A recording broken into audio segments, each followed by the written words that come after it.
taught on resting in the Lord. Well, this past week, and I've been teaching, I guess, about every Wednesday since December. Karen taught a really good lesson on praise. And other than that, I've been teaching all the Wednesdays. But this Wednesday, I had a trial. It was a partition suit. I had to get ready for it, and I had to, then it lasted the majority of the day, so I really didn't have time to get ready. So Dad stepped in for me, and he did a great job, and it was nice to be able to sit and listen to Dad. So then he asked me about Sunday, and I kind of put him off. I said, well, we'll see. Because honestly, that resting in the Lord, I wasn't resting in the Lord, I was just resting, and it felt pretty good. So I was trying to get out of doing Sunday this morning, and then Dad called me yesterday. I hadn't said anything because I thought, well, he'll be ready either way. And but he knew what to say to me. He was riding down the road with Rick. And I said, well, I don't know. I really don't have anything yet. I said, I'll just call you. I'll call you if I don't get anything, and you can get something ready. He said, well, if you're chicken. He said, if you're chicken, and Rick, I hear Rick cackling in the background. He said, if you're chicken, Dad will take care of it. I said, I'll do it. So I spent 4 or 5 hours of my Saturday getting ready. So I hope you are blessed, because he peer pressured me into doing it. Another thing I noticed, and you talk about a blessed man, people, younger generations, and I'm on the outside edge of that when I say younger generation, definitely, but, we look at the news, a lot of times we just look at Facebook. You figure out the world in a couple of scrolls through your phone when you're looking at Facebook. And Shanna had tagged me in a post inviting people to come to church, saying that I was teaching this Sunday morning. And right below that was Karen and Lee celebrating their 12-year anniversary. If you could have took odds 12 years ago on those two things happening on the same day, me teaching on a Sunday morning and Karen putting up with him for 12 years, we could go to Claypole Hill and have all the land we wanted for a big church. But Vegas don't take odds on things like that, and you shouldn't gamble anyway. And I'm not condoning it. But to the lesson.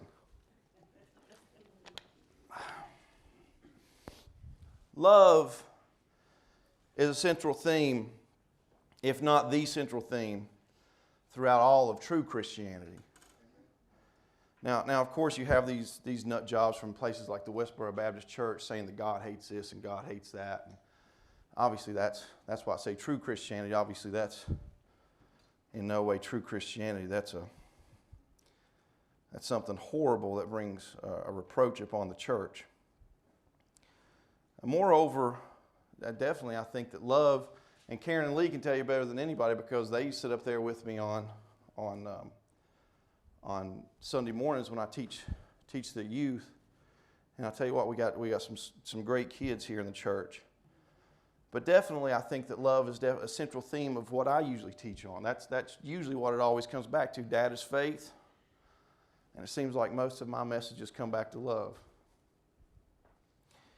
I sincerely believe that is something that the church today truly lacks an understanding of. Once we understand that and grasp how overwhelming the reality of God's love is for us, it will truly change your life. Truly will. I know that it has mine. We need to understand the true nature of God's love, godly love, and realize that love, true love, is an active thing. It's a dynamic thing. It's a force that when you encounter it, it changes things. And if you allow it to, it can change not just your walk with God, but it can change your entire reality once you encounter and understand God's overwhelming love. 1 John 3:18 says, my little children, let us not love in word, neither in tongue, but in deed and in truth. How often have you had someone tell you that they love you to your face while the whole time they're plotting to destroy you? I know I've encountered it. So obviously that's love simply in language. But that's a lot of people you encounter, and that is what it is. Or someone who tells you that they love you simply, just to talk about you behind your back. That's not love. Or someone who says that they love you, but they won't come to your aid when you need them. That's not love. Love's not made up of words. More than that, it's not made of oaths or things you may swear in public. True love will eventually be a demonstration. As the Word says there in 1 John 3:18, it is in deed and in truth.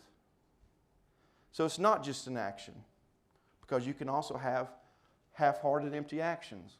Somebody who does something which seems nice to you, which could be done out of love, but they expect something in return. They hold it over your head. They talk about you because you were in need and they were the one that stepped up and helped you. Now see, that's love in deed, but not in truth. The heart is the truth part, and that's where we hold that. Romans 12:9 says, "Let love be without dissimulation. Abhor that which is evil, cleave to that which is good." Dissimulation means concealment of one's thoughts, feelings, or character. Pretense. It means you're pretending. The word says, "Not let your love be without dissimulation." So again, it's saying this needs to be true. It needs to be generated in your heart. The type of love we're commanded to operate in as Christians cannot merely be pretense or something false in order to gain somebody's favor or advantage, to impress somebody, or to win somebody over. It has to be what's truly in our hearts. And we've all seen that. Somebody that, like I said, will do something seemingly considerate or nice, but then hold it over your head. Again, that may appear to be love in deed, but not in truth. True love requires both. I sincerely believe that the closest thing we can is we can come to understanding what true love is as humans, and God's love for us is when we become parents. I thought that I loved my parents, and I do love my parents. Don't get me wrong, I'm not saying that. I love my sisters. I love my family. But when Kate Plaster was born, I figured out what love was. For the first time in my life, I met somebody that I would die for without question. If Sheila's in trouble, I probably would.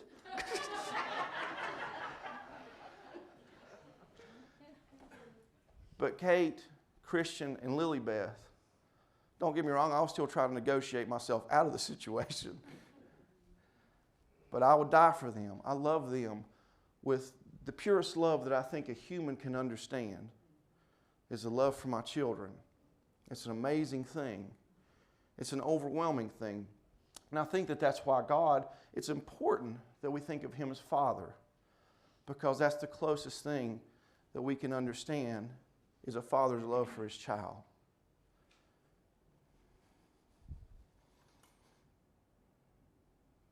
And I have wonderful parents. Obviously, you all know that. I don't have to tell you all a whole lot about them, because you have the pleasure to know them and be ministered to by them. And they have loved me and put up with me like no other two people would have in the world. I promise you that. And as a little boy growing up in the household that we had, it was a traditional household. Dad would go out and work every day. Mom would stay home and take care of us. Dad was always out providing for us, but Mom was the one at home. And if there was ever a woman that was born to be a mother, it's my mom. She cooked and cleaned and nursed us back to health, and to an extent, luckily, I was kind of a sickly child, so I got extra attention from Mom. And I'll say this. She used to tell me privately. She would say, I don't have favorites. She would point that out. She said, but like my mom always told me, and I'm telling you, it's a special privilege and blessing to have a son. Amen. Amen.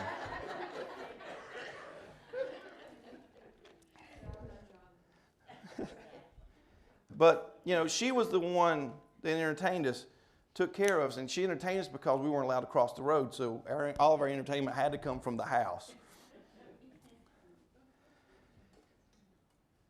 She was a little bit overprotective, but I saw all the things that Mom did for us every day. I saw her demonstrations of love.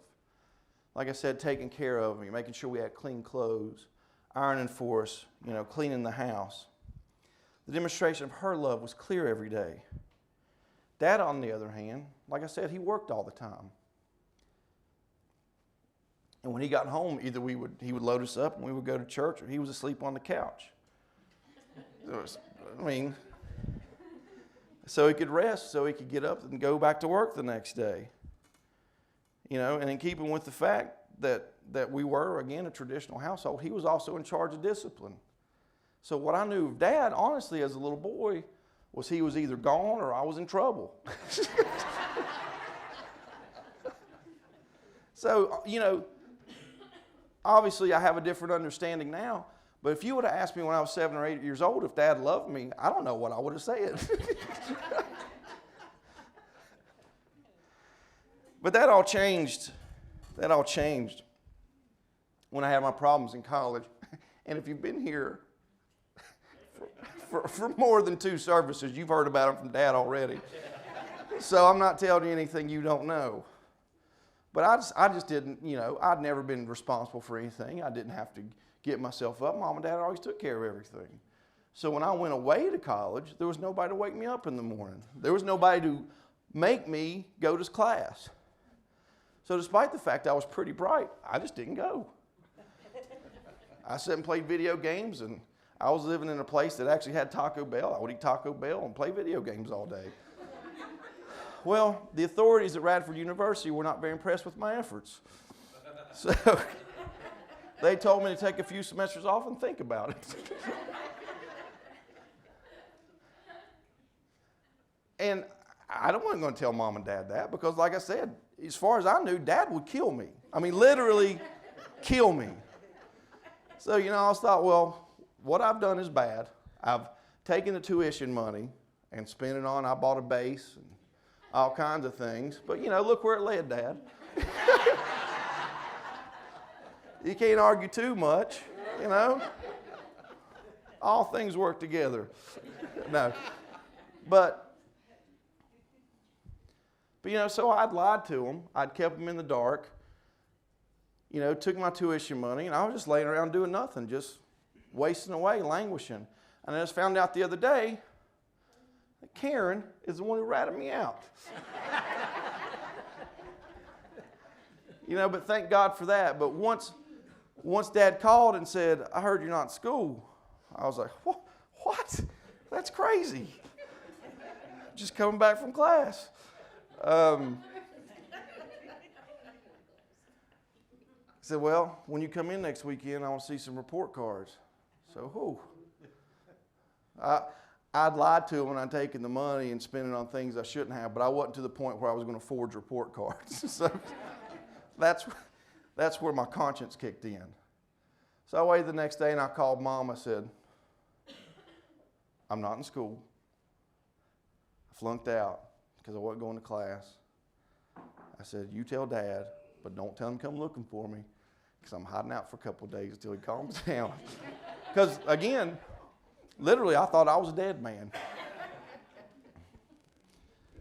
But thought I could at least weather the storm of the beating that I would take if I let him calm down for a couple of days. But, as we know, that's not what happened.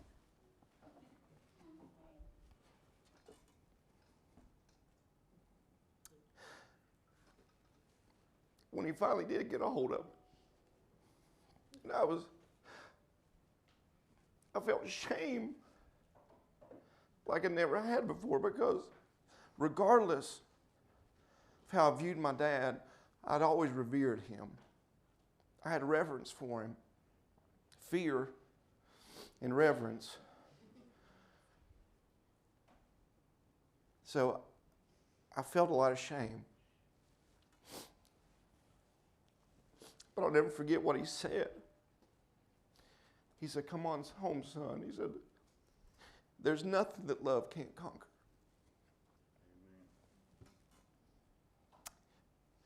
Dad's forgiveness was a demonstration of love for me. It wasn't love in word, but it was true. It was active. I didn't expect that. I expected judgment. After all, I deserved judgment. I had, in essence, stolen from him, lied to him, and then avoided him. I'd sinned against him, and I deserved judgment. That would have been justice. That would have been me getting what I deserve. But instead, he showed me love through his forgiveness. And I came home, and then he put me to work. I mean, after all, I still needed to learn the lesson. And he told me that before I got home, but that wasn't a surprise. He took me to work with him at the coal mines, and needless to say, I'm not a coal miner. The only calluses I have on my hands are for playing the guitar. I can't hammer a nail or turn a screw. That's just not me. That's hard work, though. And more than that, not just the hard physical labor. You know, Dad was in charge, too. So you know, he had to get up early, drive those mountain roads, which he would scare me to death on, by the way. I told Mom that I got my praying caught up on the way to the coal mines ride with Dad, because he would slide sideways on every quarter and take it around that. So I wasn't, he probably thought I was asleep every morning. I wasn't. I was in the spirit. That's where I was. You know, and he would crawl through mud and slop. And it seemed like he worked harder than half of his crew put together. But he also had the stress and the headache of keeping that all together. You know, not just for the sake of the business, but for us, his family, to provide for us so that he could not just give us all the things that we needed, but honestly, most of the things that we wanted. And until I went there with him, I'd never seen that before. So now I've been only working there a few days, and I think it was Sheila that I called. Because I'm not going to lie to you, I was miserable. But I told her, and I'm pretty sure that I was in tears at that time. I said, "You have no idea. You have no idea what Daddy goes to every day to provide for us." And until then, I'd never seen that. It moved me. For the first time, I saw his sacrifice firsthand. So I looked back and remembered all the times that he was asleep on the couch, and I was afraid to wake him up. Now, I didn't understand why he was in a bad mood so much. I understood. He sacrificed every day for us so that we wouldn't have to work like he did. He sacrificed for us so that we would have an easier life, where we wouldn't have to worry about those things. His sacrifice was a demonstration of his love for me. It was, again, both active and true, and it changed my life. In fact, the experience changed my relationship with my dad forever. I always knew that he loved me, especially as an adult. But I saw it demonstrated in his forgiveness, and then when I went to work with him, through his sacrifice. I knew that I didn't have to run for him now when I messed up from things, and quite the opposite. Now I could run to him because I saw his love demonstrated. Just as that realization should change your relationship with God. Just I realized that Dad had authority over me. I've been taught to revere and respect him. I think we often feel that way about God. And all those things are true. We should revere and respect our God. We should fear our God. He is a holy and just God. He is the great I am. He is the Almighty. But unfortunately, often our understanding of God ends just where my understanding of my dad ended. Fear and respect. Because of that, we have an incomplete relationship with God. Like I did, we run away from Him in times of trouble. We run away from God when we fail Him. Like Adam and Eve in the garden, we try to hide our face from Him when we failed Him. But just as Dad's demonstration of love through His forgiveness and sacrifice changed my relationship with Him, our understanding of Jesus' forgiveness and sacrifice should change our understanding and our relationship with God. And if we really understand that, it really will. It's a life-changing thing. Ephesians 2:8. For by grace ye are saved through faith, and not of yourselves. It is the gift of God. It is by grace we are saved through faith. It is the gift of God. It is His unmerited favor. In other words, we did nothing to deserve it. In fact, verse 9 goes on to point that out. It's not of works, lest any man should boast. Just like I didn't deserve Dad's forgiveness, we don't deserve Jesus' forgiveness. We don't deserve God's grace. I deserve judgment. I deserve to be cut off from the family and rejected. And a lot of people would have done that in that situation. To be handed everything my whole life and then do that. But Dad demonstrated His love through His forgiveness. He showed me unmerited favor. I didn't deserve that. He did that because He loved me. And no matter how holy you think that you live, and how much better you may be living than the person down the street, we're all deserving of judgment. That would be justice. That would be giving us what we deserve. Romans 3:23, for all have sinned and come short of the glory of God. That's everybody. That's everybody. That's non-exclusive.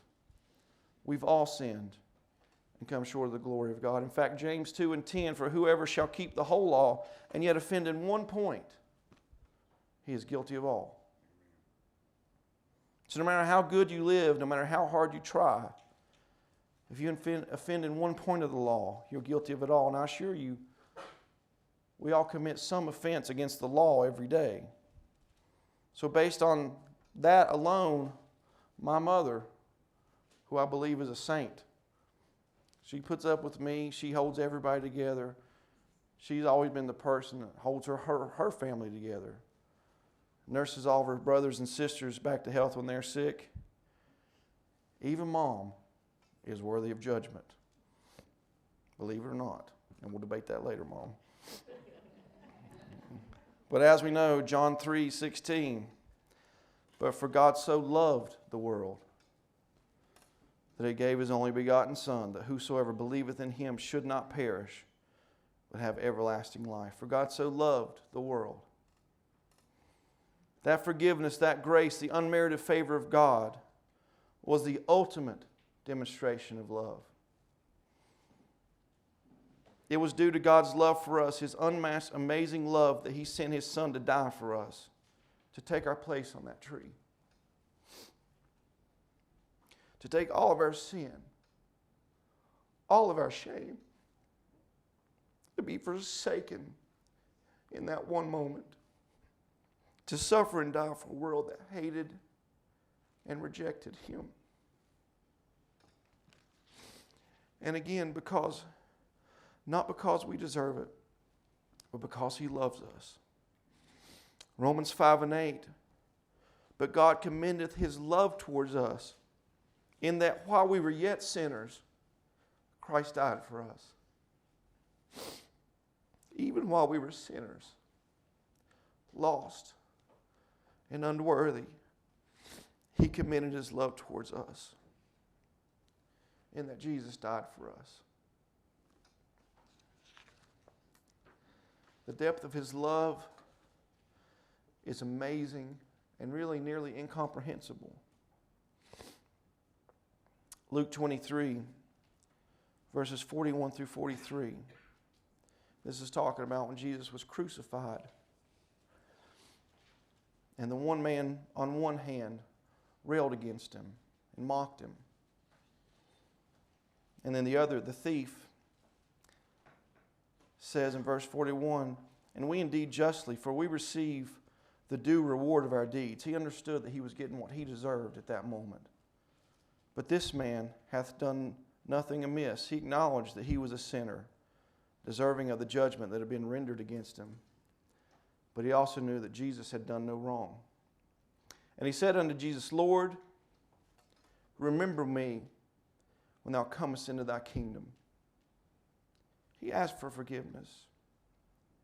Jesus said unto him, verily I say unto thee, today shalt thou be with me in paradise. And Jesus, while being mocked by one of the other condemned beside him on the cross, he was beaten, bruised, saw fit to forgive the man that asked him. Praise be to God, he's coming again.